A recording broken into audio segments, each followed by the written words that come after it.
여러 사람들은 아이폰을 혁신이자 인류 역사상 가장 위대한 재발명 중 하나로 평가받는다 말하죠.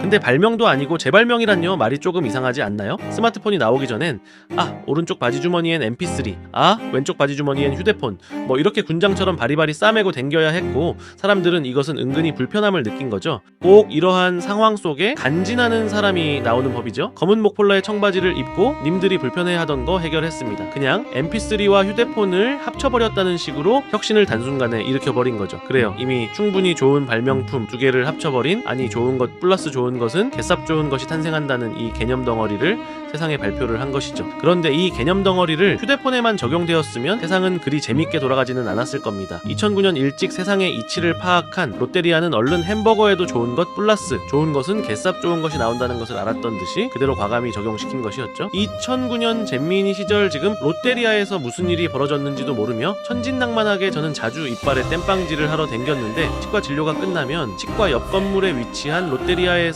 저는 보상을 받곤 했습니다. 이때 하나의 메뉴만 선택할 수 있는데 항상 달짝지근한 불고기 버거를 먹을지 바싹 고소한 새우버거를 먹을지 치과 진료 전부터, 아니 그 전날 잠자기 전부터 롯데리아에 가기까지 고민을 하루 종일 하니 치과에서도 이빨을 잡아 빼던, 갈던 믹싱을 하던 도색을 하던 이빨에 대한 고통보다는 오로지 메뉴 선택에 대한 고통이 더 크게 자리 잡아 치과 진료는 사실 그리 힘들지 않았던 거였습니다. 어느 날이었어요. 평소처럼 치과의 진료를 마치고 31시간 동안 고민해서 결정한 불고기 버거를 주문하러 롯데리아에 들어섰습니다. 저는 혹여나 다른 사람의 사후버거를 봐버리면 또 고민하는 고통이 시간이 다가오니 평점심을 유지하기 위해 옆에도 쳐다보지 않고 카운터로 그대로 직진을 하는데, 평소에 장난감 세트가 전시되어 있는 곳에 불새버거라는 문구가 잔뜩 도배가 되어 있는 거죠. 이런 경우는 또 처음이었던 터라 한번 말리기 시작하는데 옆에서 불새버거 나왔습니다 라는 말이 계속해서 들리는 거지 않습니까? 이러한 불안정하고 숨막히는 상황 속에서 저는 잔뜩 겁을 먹고 불새버거 하나요?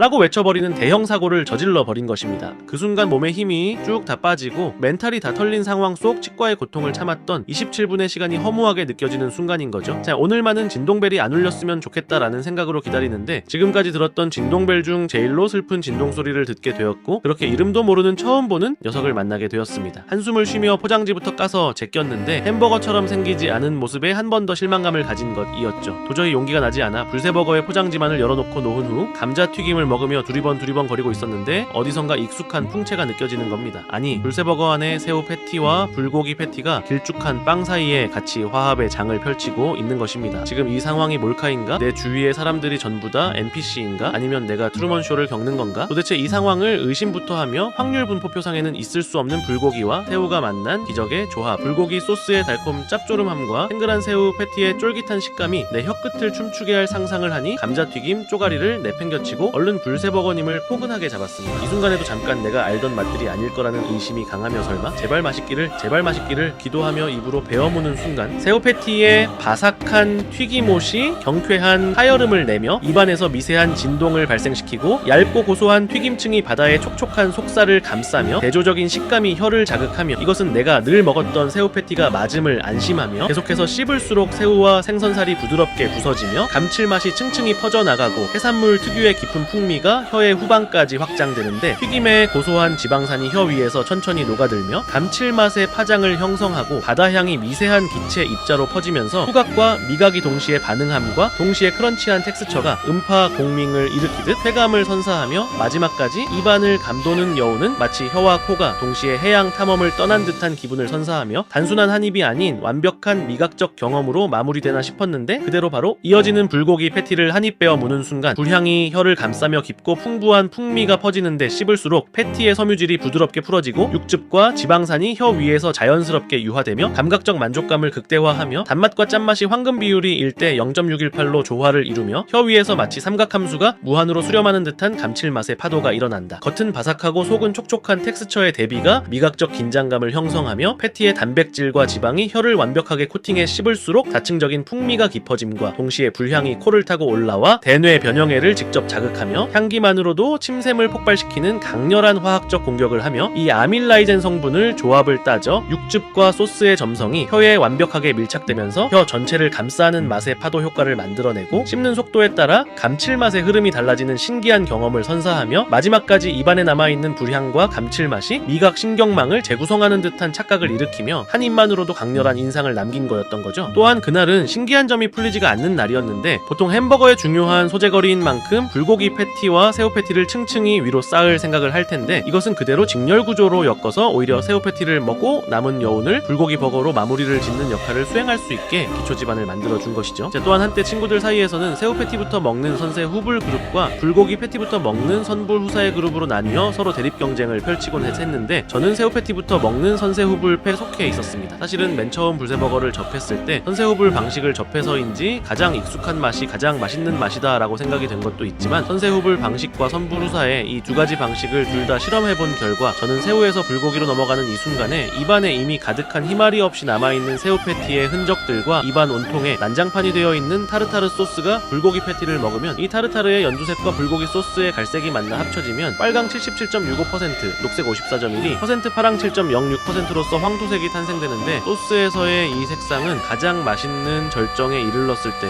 나오는 색감임을 알게 되었죠. 아무튼 타르타르의 소스에 불고기 소스가 뒤엎어지는 이 포인트가 저는 불새버거의 핵심이자 중추이자 척추이자 척수이자 코어이자 본질이자 백미이자 세상이자 인생이자 전부이자 그냥 개맛있다라는 연구 결과를 친구들에게 발표를 한 것이었죠. 불새버거를 먹는 것에만 한눈이 팔린 것 때문이었나요? 어느 날 포장지를 자세히 보니 새우버거부터 먼저 먹는 것이 맛있다고 적혀있는 것을 봤는데 나의 연구 결과가 맞았음을 확신하며 친구들 사이에서는 괜히 어깨뽕이 높이 올라갔었죠. 그렇게 마음 한구석에는 늘 롯데리아는 불새버거, 불새버거는 롯데리아라는 든든한 법칙을 지니고 다녔는데 행복은 그리 오래가지 못하는 것 같습니다. 불새버거가 단종되었다는 소식을 듣고야 말았습니다. 이 슬픔을 해결하고자 다른 프랜차이즈의 슈비버거, 홍새우버거 모두 다 접해봤지만 불새버거의 이 감성을 느낄 수 없는 것입니다. 그렇게 롯데리아는 불새버거라는 저만의 공식이 현재까지도 롯데리아는 티렉스버거라고 생각을 하게 된 거죠. 네?